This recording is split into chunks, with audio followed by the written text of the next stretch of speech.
Welcome to another in our series of Kehillat Israel podcasts. This is a recording of Rabbi Amy Bernstein's weekly Friday morning Torah study.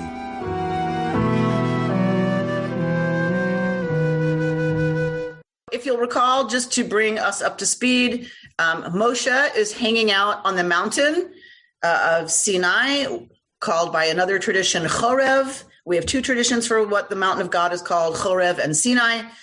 So Moshe's hanging out with God because remember the people freaked out. They couldn't hear God speak and not freak out.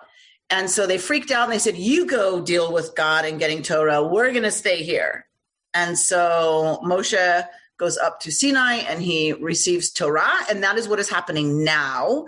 And we see at verse 18 of chapter 31 that when God finished speaking with Moshe on Sinai, God gave Moshe the two tablets of the pact, stone tablets, Ktuvim be'etzba Elohim, written by the finger of Elohim.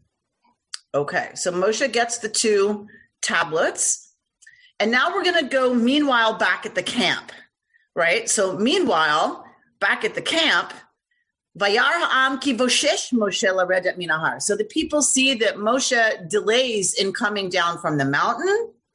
So they start to panic.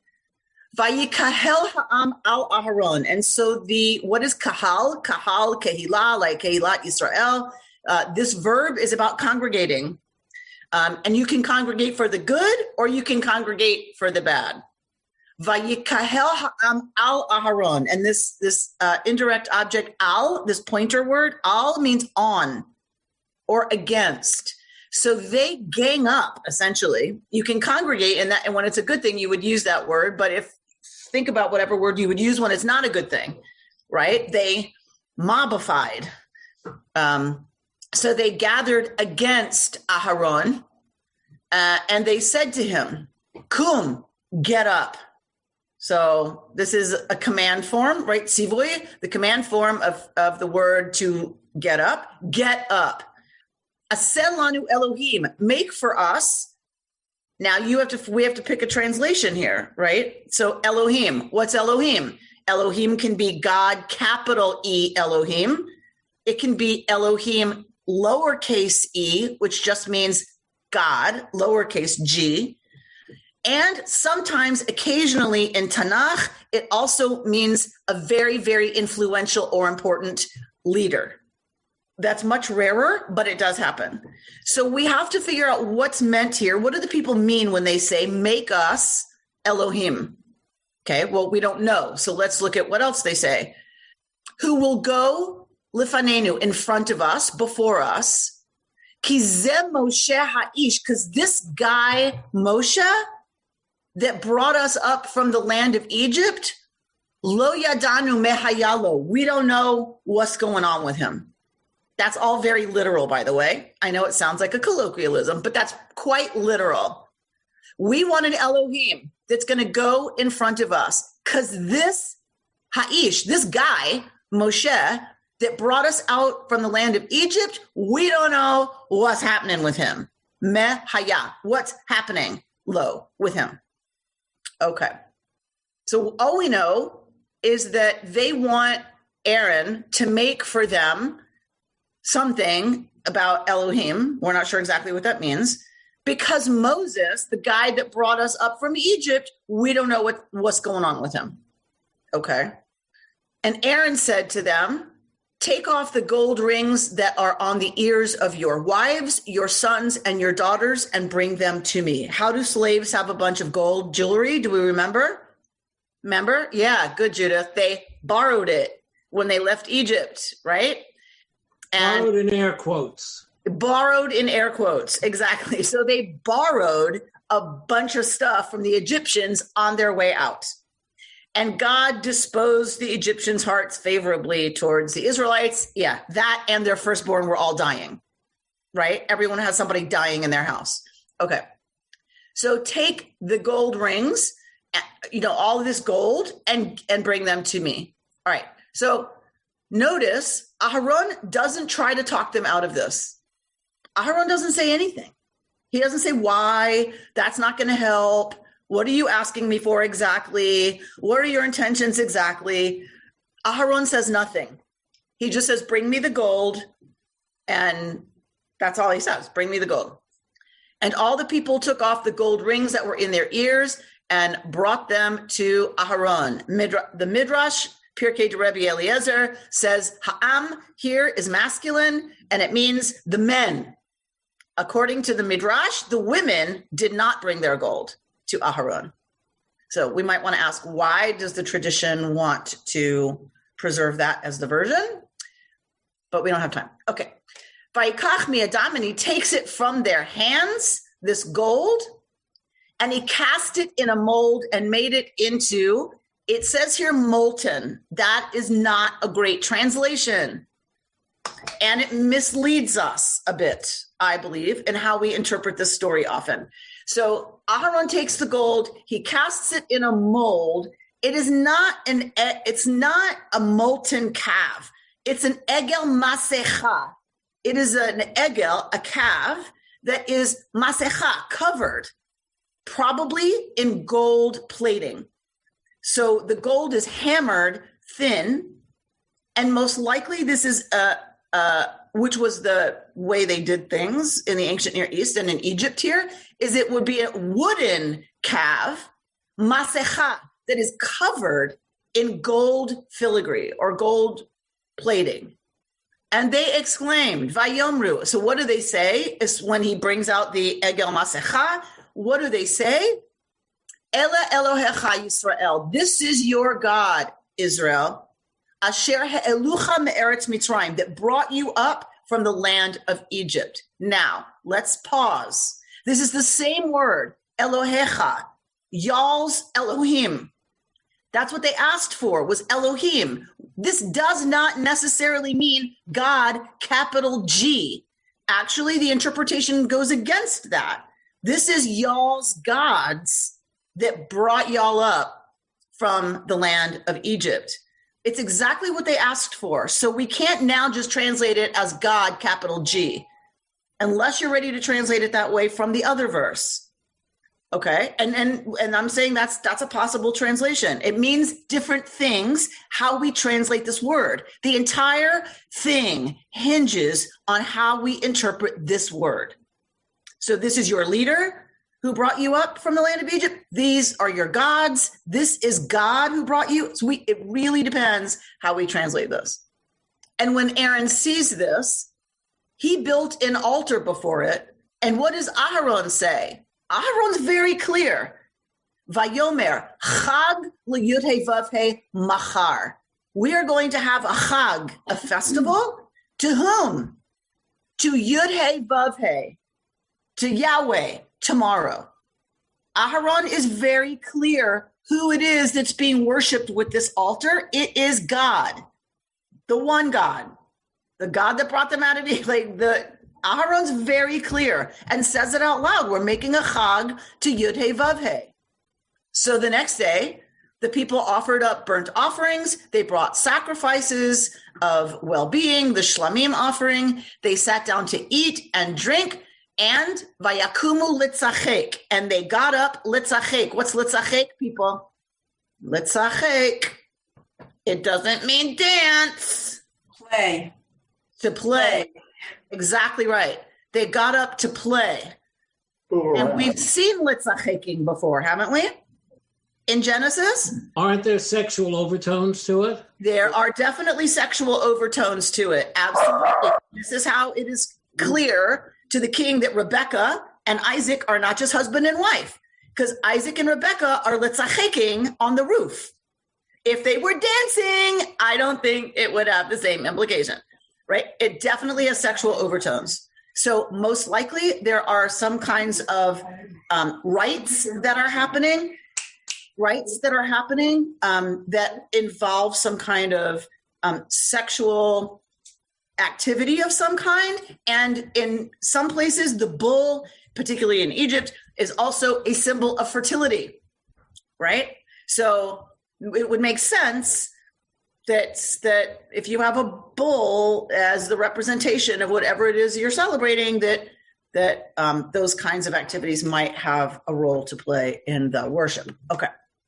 So that's what's happening. Meanwhile, back at the camp, Now let's go back to Sinai. God says to Moshe, Lech, raid, go, get down. So we just had kum. We had the people come to Aharon and say, kum, get up, make us a calf. God says, go, get down. Ki shichet amcha asher eleta me'eretz Mitzrayim. Get down. Why? Because, and how we interpret shichet, whatever it is not good, right? Your people that you brought up from the land of Egypt, says God to Moshe, are screwing up. All right. So how many times have we seen this phrase? We've seen it all over the place in this story. That brought you up from the land of Egypt. Who brought the people up from the land of Egypt? Do the Israelites think it was Moses? Do the Israelites think it was God? Do the Israelites think, oh, wait, maybe it's the cow god that we know from Egypt, which also was represented by Pharaoh? Who brought them up? What does God say? God says to Moses, the people you brought up from the land of Egypt. Even God attributes bringing the people up from the land of Egypt, attributes it to Moses. They have been quick to turn aside from the way that I enjoined upon them. They have made themselves an egel masecha and bowed low to it and sacrificed to it, saying, this is your God, O Israel, who brought you out of the land of Egypt. What is God mad about? That's the big question. What is God mad about here? It does not say they are worshiping another God. That is not what it says in the text. It could read that God is angry that the people are crediting the egel, the calf, with bringing them out of Egypt and not Moses. God just said, the people you brought up from the land of Egypt. It could be that God is angry on Moshe's behalf, that the people have replaced Moshe. Remember, they said, we don't know what's happened to this Moses guy, so build us an egel. They don't say God has abandoned us. They don't say that. They say we don't know what's happened to Moses. It could very well be that they want a substitute for Moses because he's gone and they're panicking. And God even says, you brought these people out of the land of Egypt. They've been quick to turn away from the path that I've enjoined upon them. And they are worshiping something else as having brought them out of the land of Egypt. Okay. And Yudevavhe continues and says to Moshe, I have seen, Ra'iti et ha'am hazeh, I have seen this people. V'hine, and behold, am kshe orefu, it is a stiff-necked one. This is God's complaint, not idol worship. Let us be clear. God's complaint is that they have been quick to turn from the path and they are a stiff-necked people. I'm going to read to you from Yael Shai and what she has to say about this because I think it's really, really wonderful. That's the problem here. This is a stubborn, stiff-necked people. If you are stiff-necked, you can't what? You can't turn. You can't turn your head to look. You can't see things from a different perspective. When you are stiff-necked, you are stubbornly facing one direction and cannot turn from that, cannot see anything but that. Ve'ata, and now, let me be. Interesting. What does that mean? Is Moshe sitting on God? Like, what do you mean, let me be? What does that mean? How can Moshe possibly restrain the divine? God says, let me be. Vayichar api, and my nostrils will flare at them. Ve'achalem, and I will eat them. I will consume them. Ve'eoseh otcha l'goy gadol, and I will make of you a great nation, a mighty nation. But we know Moshe. We know our guy, don't we? We know Moshe. You think Moshe's going to go for that? Of course not. Verse 11, Vayechal Moshe et pnei Adonai Elohav. And so Moshe is imploring God intimately, right? The face of God, the face of Yud He Vav He, and says, Lama Yud He Vav He Yechere Apecha. Why would you get your nostrils all aflare at your people that you brought up from the land of Egypt, right? Everyone is accused of bringing this people up from the land of Egypt. God said, this people you brought up from the land of Egypt is messing up. And Moshe says, what are you going to get so mad at the people about? The people that you brought up from the land of Egypt. B'koach gadol uviyad chazaka, with your big old koyach, your big old power, and your big old strong, mighty arm. That would be you, Yud He Vav He. What are you getting so mad at them for? And if that doesn't work, Moshe knows to always take another tack, have another argument ready. So he pulls it out quickly. He doesn't even wait. He gives the one argument. This is your people. You brought them up. You did this. Did you not know what kind of a job this was going to be? That's number one, right? You chose to get pregnant. You chose to have that baby. Did you not know it was going to be a pain in your tuchus? Bobby, did you understand what you were doing? Bringing that Lisa into the world? You could not have understood. Oh, okay, sorry. So that's number one. Moshe immediately follows it up with a second argument, which is, don't let it be said in Egypt that you brought them out of Egypt just laharogotam beharim, to kill them in the mountains and to consume them from on the face of the earth. Renounce your anger, shuv, turn from your flaring nostrils, right? And don't do this. Don't do ra'ah. Don't do wicked, terrible, bad, evil things to your people. So the argument is, A, you brought them up. You are responsible for this. Number one, God. Number two, God, do you want the Egyptians talking trash about you?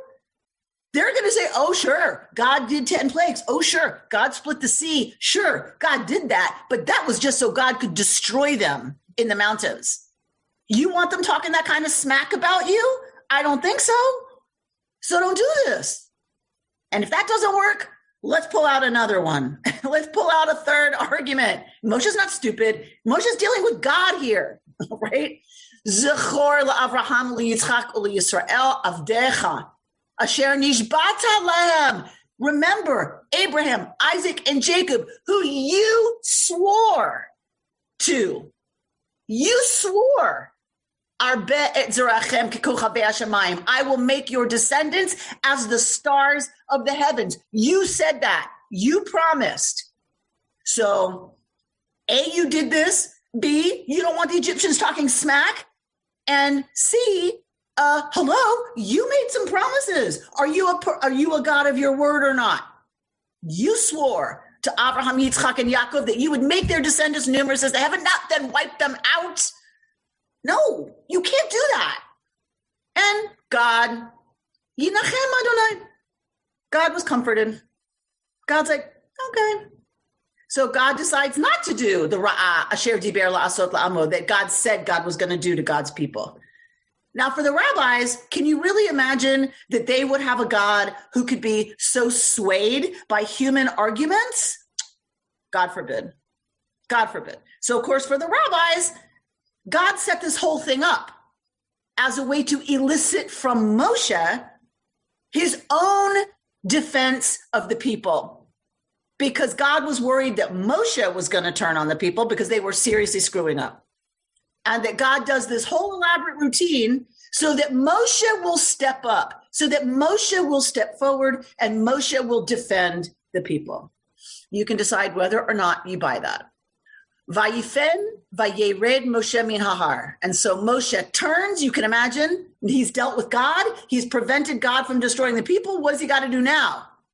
Right? He just convinced dad not to kill the kid or beat the kid. So now what has to happen? Now Moshe has to go deal with the kid. Vayifen. Moshe turns on, you can imagine, turning on his heel. Don't make me come down there. Don't make me come down there. And if I have to come down there, Vayifen. Moshe spins around, you can imagine, and Vayered min hahar. And he goes down from the har, the mountain, ushne luchot ha'edut biyado, with the 2 tablets of the pact in his hands, written, right? These are the ones written by God. They were written, Mishneh Avraham, on both sides they are written. Mizeh umizeh, on this side and this side they were written. Usually you see that represented as 2 sides, meaning the right and the left for the rabbis, because it was written by the finger of God. It was a miracle that God's finger actually carved through the stone, all the way through, but it read the same way from both sides. That it was written, you could read it from both sides of the stone, but the miracle, because it was written by God's finger, was that it wasn't backwards when you read it on the other side. All right, you can decide what you think about that. Bahaluchot Ma'aseh Elohim. We are very clear here that these tablets are the work of Elohim. Again, we're getting Elohim, right? So they're written by God. By Yishma Yeshua. Now, Yeshua, Joshua had gone up with Moshe. He could go a certain amount of the way, not the whole way. So Yeshua's been on the mountain. And when he heard the sound of the people in its, what does it say, boisterousness, kol ha'am, he hears the voice, the sound of the people. And he says to Moshe, kol milchama b'machaneh. There is the sound of war in the camp. Vayomer. But Moshe said, this is the disjunctive vav, not the conjunctive vav, the disjunctive vav. But he said, meaning Moshe, ein kol anot gevura, ve'ein kol anot chalusha, kol anot anochi shomea. Moshe says, ein kol anot. It is not the sound. It's not the voice of gevura, triumph, nor is it the kol anot chalusha, nor is it the sound of the noise of being defeated. It is the sound, very interesting, of song? No. Barry, how would you translate anot here? Torture, like suffering. Thank you. Thank you. This is not, I don't know why it's translated here, song. I'm sure the scholars had their reasons. That is not what Moshe is saying.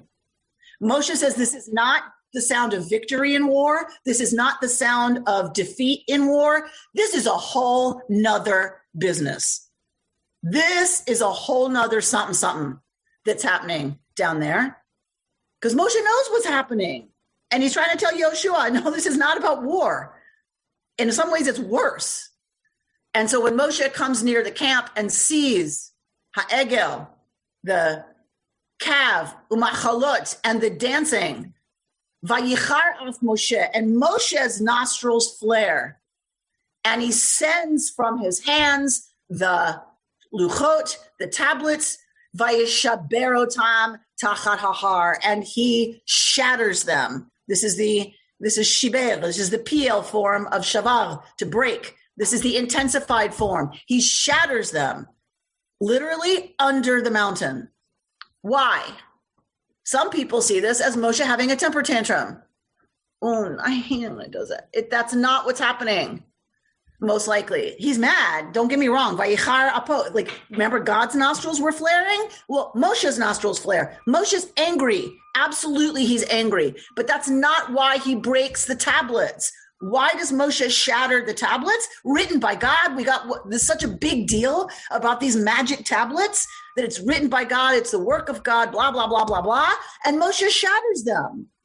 That is not an accident. These are very special. They're a gift.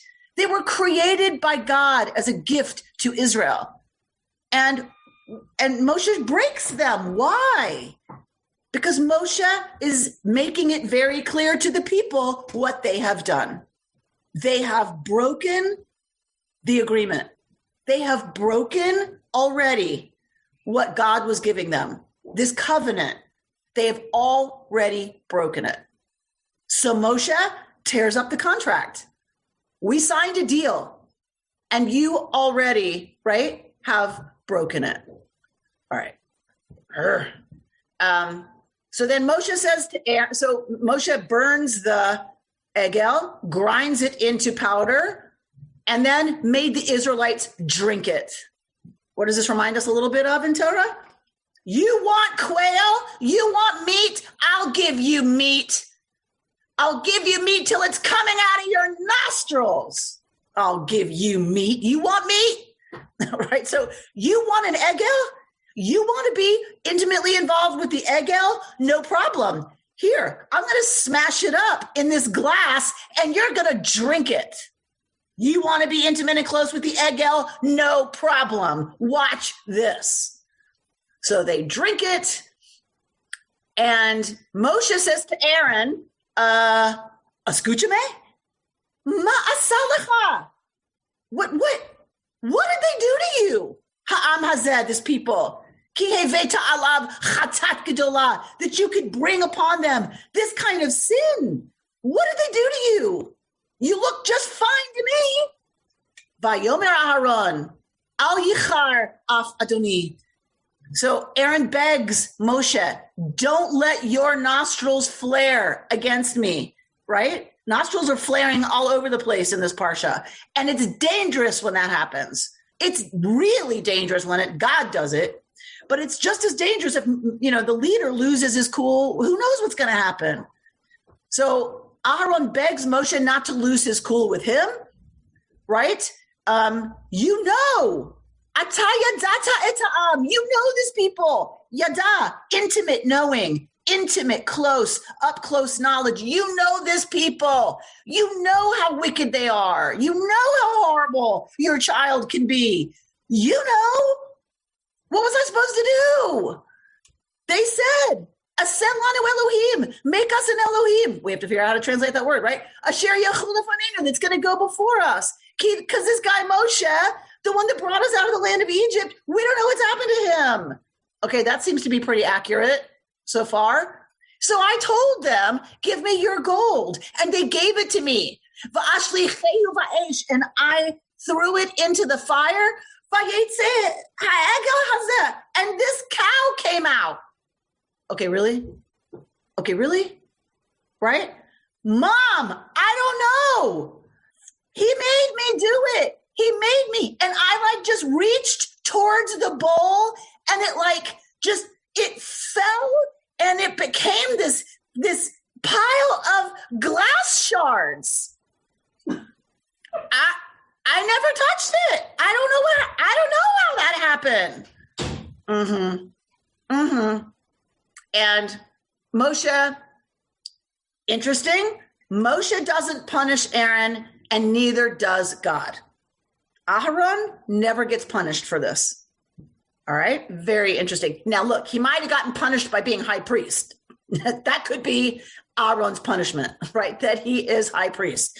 But at least for this particular incident, the worst in Israel's history, it gets remembered over and over, doesn't happen.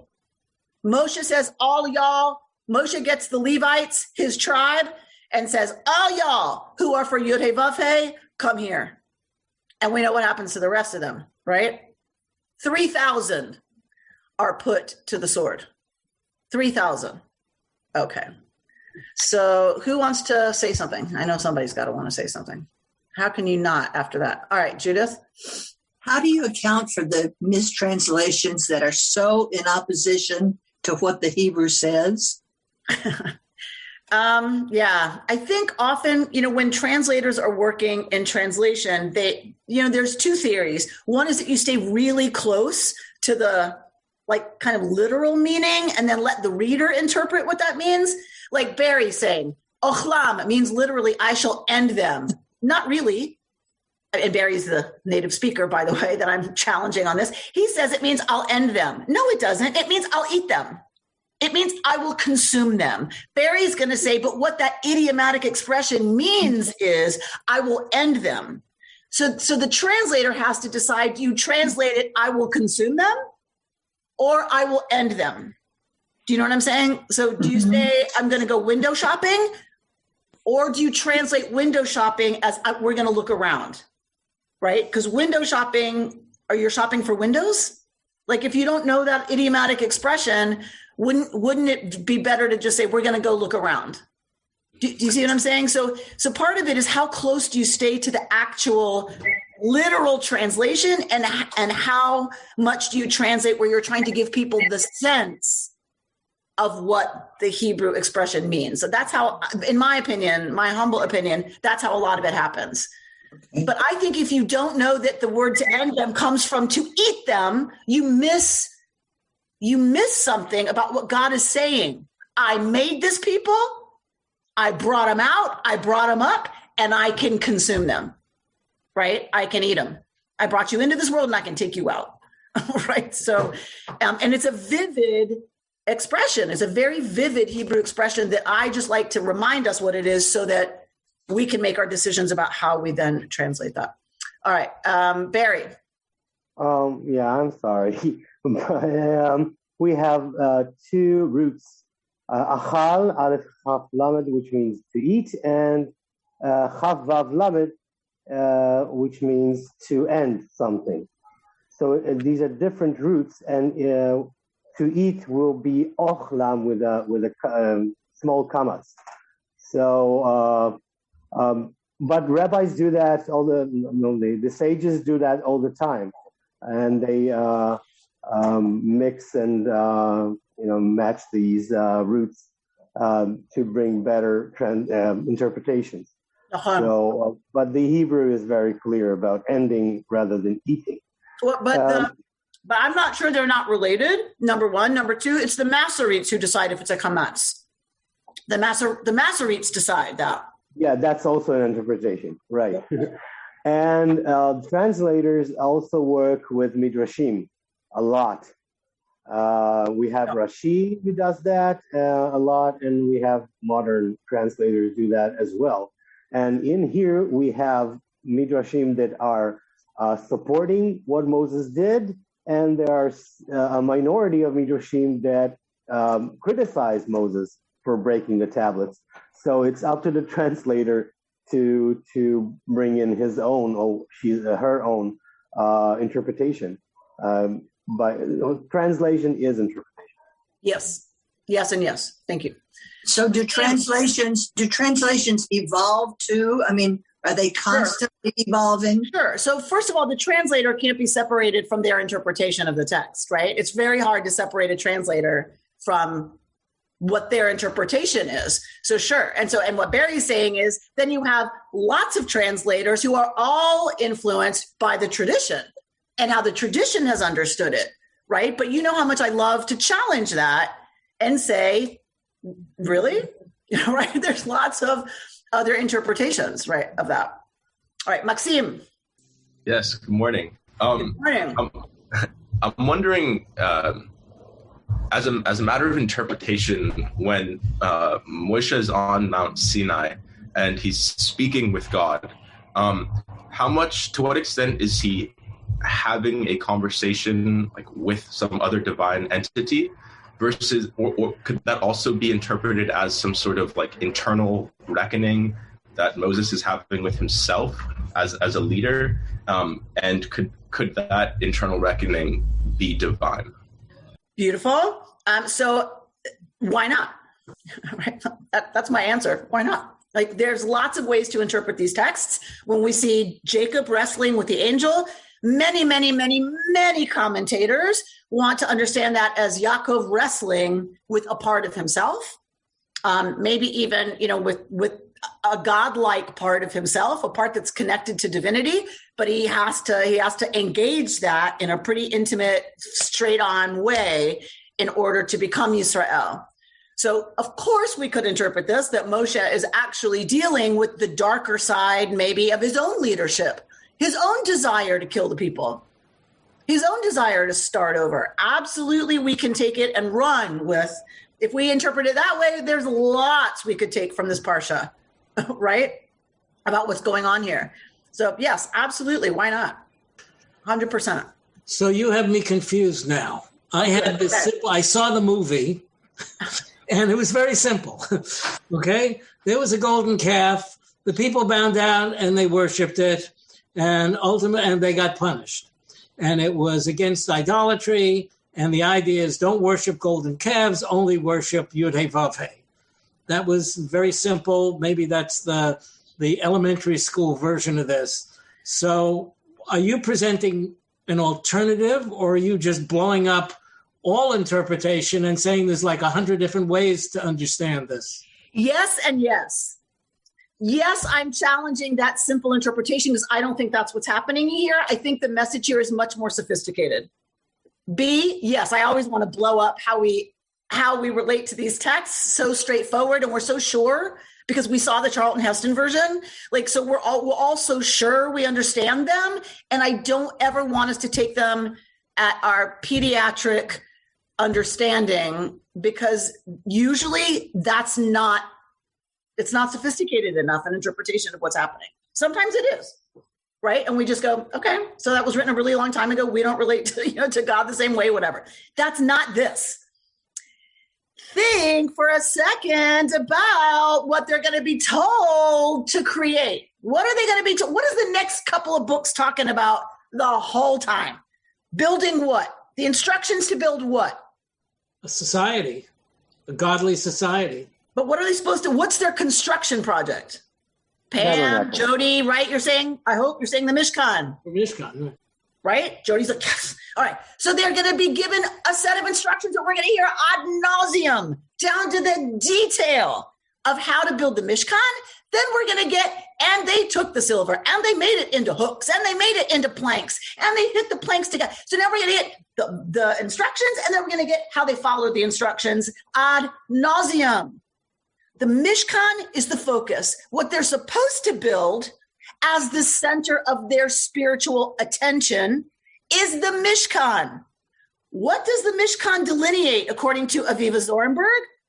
It delineates space. Yes? You have the planks of the outer blah, blah, blah. It delineates a space. Within that, you have the tent. And the tent is divided, as we know, and at the very holiest of holy space, what is that space? That is the Kodesh Kadoshim, the Holy of Holies. What's in the most sacred space? What's in there? Nothing. The Aron is in there. Right. The Ark is in there. What is the Ark made out of? Acacia wood. What is put inside the Ark? Do we remember?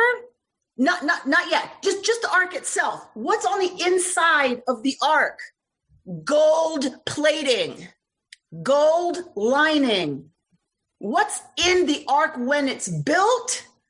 Nothing. It is empty space delineated by gold plating. What is going to go in there? Teaching about how to live. So Brian keeps answering all my questions as I ask them. That's great.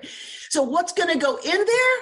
Words, teaching, values, wisdom, morals, ethics, ways to behave and ways not to behave. That's what the holy focus is supposed to be. Not wood filled with itself and covered in gold. Junk filled with itself. That's the sin. One interpretation of the sin. I've got a bunch. But one, they're worshiping stuff filled with itself. That's the problem today, America 2021. I'm going to get a new handbag. What is that famous handbag that they wrote the whole book about? A Birkin or whatever it's called, right? Birkin. So $20,000, right? And you have to stand in line, and only if your husband works for this company and get a special, can you get the new one, blah, blah, blah, right? That's what we worship. That's what we turn to say, this is what is powerful. This is what brought us up from Egypt. This is the power. Here's where it is. It's in this new car that costs $1 billion, the new house, the new vacation. Junk filled with itself has claimed our attention. We give it power and we call it mighty. And if I have it, I am mighty. I am powerful. And this is what we crave, power. Why? Because we're afraid. The people are afraid. That's when they build an egel, when they're alone. and afraid that they've been abandoned, that's when they turn to stuff, because that's what we do. If I get a bigger house, then I won't be alone and I won't be scared. If I get a big enough title, if I get a big enough car, if I have a private plane, I'll never be alone. Everyone will want to come with me to my island, right? Like, so this is what we do. This is descriptive, actually, of what happens to us.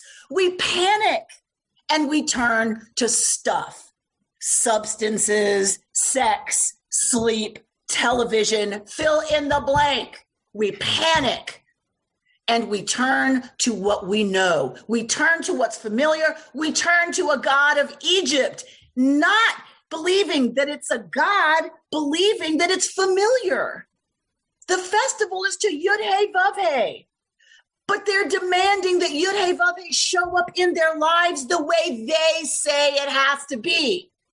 Yud-Hey Vav-Hey, we don't know this invisible, moral, ethical, blah, blah, blah, blah, blah. We know cows and gold, like we know that. So that's how Yud-Hey Vav-Hey looks. They grew up in Egypt.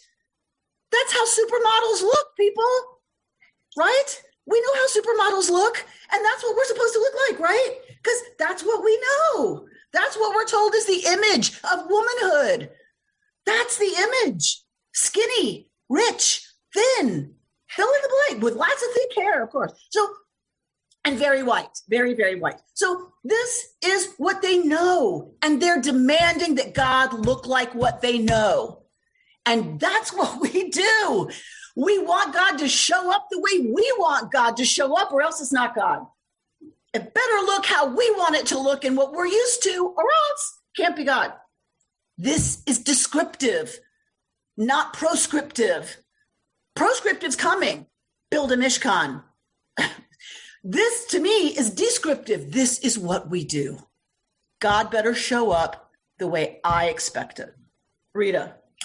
I was just going to point out that the tabernacle is built in the reverse way of the calf being built. The calf started with wood and the outside was gold. And here the wood starts off and the inside is gold. So let's reverse everything from the way you guys are thinking. Let's reverse everything about the way you people are thinking, about the way you people react, about the way you people behave when you're afraid. Yes, Rita. And that is what God learns. Some of us would have the chutzpah to say, that's what God learns, is they need a Mishkan, right? They have to be given something to build. That's just who we are. And they got to be given a focus. That's just who we are. It can be an egel, or it can be the Mishkan. It can be empty space with gold at the center of empty space. Like you said, completely the opposite, filled with words and ideas and ideals, not filled with itself. We got it all wrong. But if you read this in a loving way, I got a clap from Barry, love that. If you read this in a loving way, God gets an aha moment here. God loves us and wants us to focus on the right things because God wants to be in relationship. Why are they to build a Mishkan? Do you remember? Ve'asuli mikdash v'shachanti b'tocham. Why do we build a Mishkan? V'shachanti b'tocham, because I want to be in them. I want to be with them. I want to live with them. I want us to move in together. I love you that much that I'm willing to live with you. Who are you willing to live with? Right? Who's willing to live with me? Well, it's Judy's problem. But like, who's willing to do that? That's a huge commitment. And that's why the Mishkan. So the Mishkan is a corrective, sure, but it's a corrective of love. You're focused on the wrong thing. I want you to focus intimately with me on us being together, not on what I look like. Sarah Moskowitz. In that process of joining for the temple, you are building a community. You are drawing us together. And without that, it's hard to be anybody, because it's the community that supports each other, that helps each other, that creates things. If their attention is focused the right way, right? Because that same community can build something icky, right? Can vayikahel, they come together. So that can either be a really good thing that they're coming together to build something fantastic and amazing and holy, or vayikahel al Aharon, they gang up against Aaron. Just the gathering doesn't do it. Just being a community doesn't do it.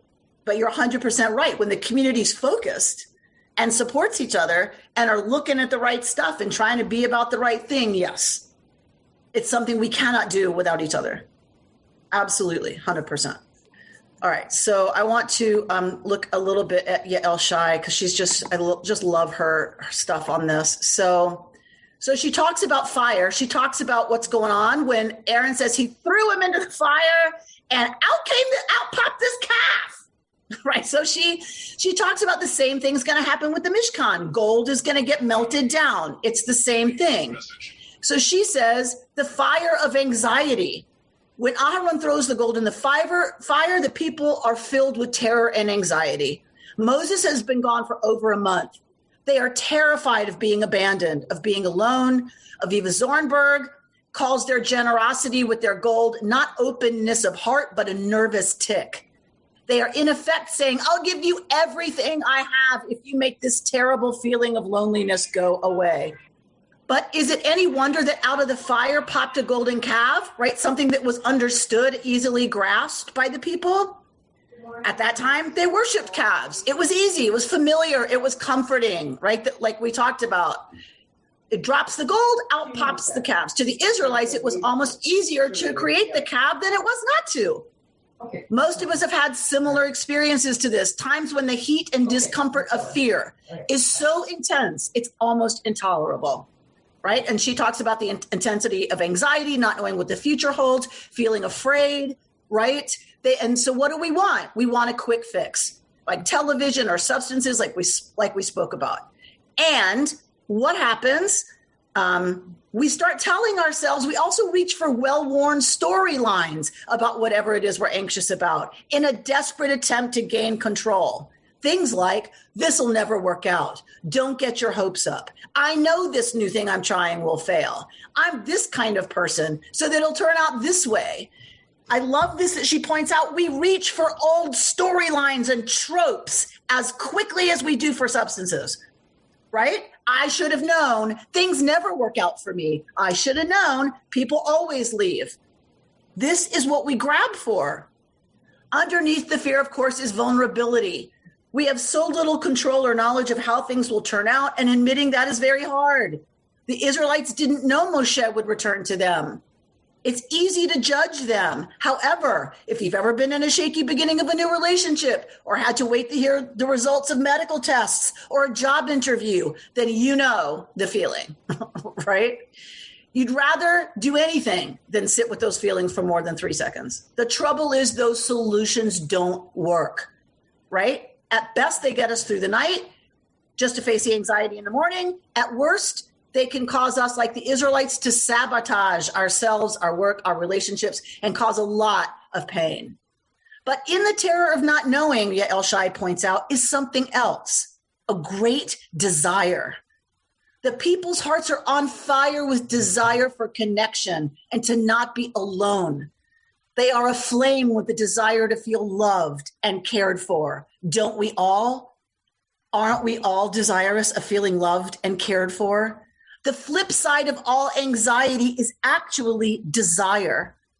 We're afraid of not getting something we want because we want it so badly. It is a directly proportional relationship. I love this. She doesn't stop at fear and anxiety. She, like Zornberg, says fear and anxiety of not getting what we want is directly proportionate to how much we want it, to our desire.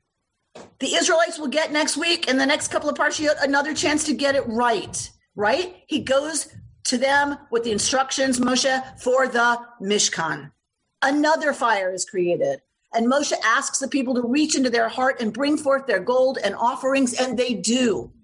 That same fire is in their hearts. But now we have a much more careful process for facilitating intimacy, because that's what they want. Intimacy with the divine. And that's what God wants. V'shachanti b'tocham. I want to be with them. And this new process is painstakingly perfect, right? We're going to get all these details. He is passionate, yes, when working with fire, but it is a passion born of love and patience, not fear. He can stay in that heat much longer without hasty action. So how do we practice this type of action in our lives? How do we use our fires to create careful and holy work when our bodies are going crazy with pandemic anxiety, political anxiety, racial, all the things we've seen happen, fear and terror? When we're tempted to grab the closest stale storyline or familiar solution to get rid of the feeling. Well, the text, she says, gives us the answer. Shabbat. The next thing that's going to happen is the commandment for Shabbat. Stillness. Kindling fires on Shabbos? Prohibited.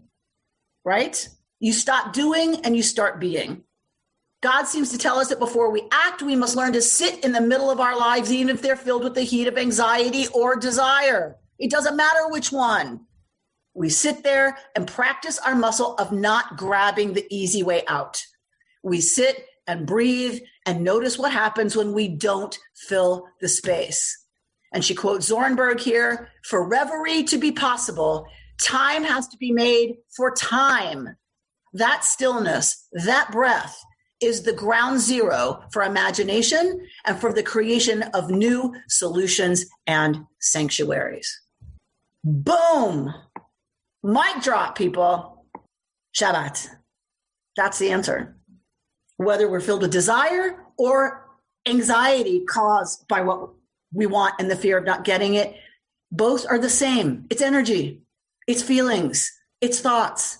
Okay, that's fine. And that's where we live most of the time. But the practice that will enable us to shift that is Shabbat. Whatever that means for you. You know I don't mean the classic Kiddush and Motzi. You know that's not what I mean. It's the practice of sitting with what we're feeling. It's the practice of stopping all the manipulating, all the gathering, all the tinkering, all the whatever, and just learning that we have the strength and the courage to face our feelings and see them for what they are, feelings. We can be with our thoughts and face them for what they are, thoughts. They're not reality, capital R. We can only start shifting how our thoughts and feelings are going. We can only do that when we sit with what is real, capital R. V'shachanti b'tocham, when we dwell in the presence of the mystery at the heart of reality, the ground of all being, the source of all love and all life. When we can be with that, we can hold our thoughts, our feelings, our experiences, old tropes. We can hold it all with grace. We can forgive ourselves. And more importantly, we can heal. Then we can turn our attention the other 6 days to addressing all of that, to addressing our feelings, to addressing our thoughts. So I want to leave us with what I hope is a little bit deeper of a teaching than just don't worship that. Yes, that's part of it for sure. But that's not what's the richer meaning here is build a Mishkan and move in, because the divine wants to move in with you and be in you. Make yourself a Mishkan me'at, say the rabbis. Make yourself a sanctuary, because the divine wants to live in you. But we have to clear out space. We have to get rid of the junk, both physically and in other ways. We have to get rid of the junk. And when we can do that, when we can clear out some space, Jonna's going to sit with you at 11:30. When we can clear out some space and settle the hell down, we can open up room to really understand how the divine is showing up in our lives and what is an appropriate response to that. You've been listening to Rabbi Amy Bernstein's Friday Morning Torah Study from Kehillat Israel in Pacific Palisades, California. For more information, go to our website, www.ourki.org.